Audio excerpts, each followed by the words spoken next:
அஸ்ஸலாமு அலைக்கும் வரஹ்மத்துல்லாஹி வபரகாத்துஹு. கலைச்சொல் விளக்கமான ஆயத்.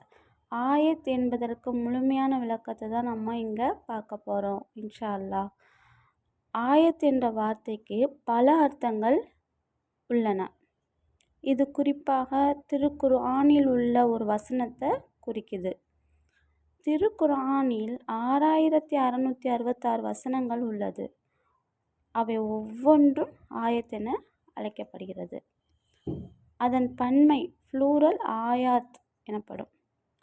திருக்குர்ஆனில் ஆயத் என்பது அல்லாஹ்வின் அடையாளங்களையும் சான்றுகளையும் குறிக்க பயன்படுத்தப்படுகிறது. அதாவது எவிடன்ஸு, சைனு. எடுத்துக்காட்டாக இயற்கையின் அற்புதங்கள், சூரியன், நிலவு, நட்சத்திரங்கள், மலை போன்றவை எல்லாம் அல்லாஹ்வின் எவிடன்ஸாக ஆயத்தாக இருக்கிறது.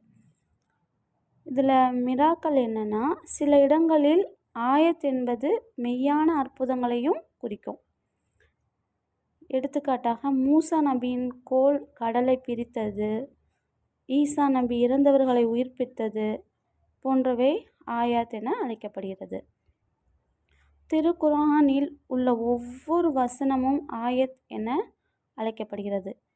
அது அல்லாஹ்வின் அருளுரையாகவும் சான்றாகவும் இருக்கிறது. ஒவ்வொரு வசனத்திலும் நம் வாழ்க்கைக்கு தேவையான பாடங்களை பெறலாம். இயற்கை, வானம், நிலம், மனித உடல் போன்ற எல்லாமே அல்லாஹ்வின் ஆயத் சான்றுகளை குறிக்கிறது.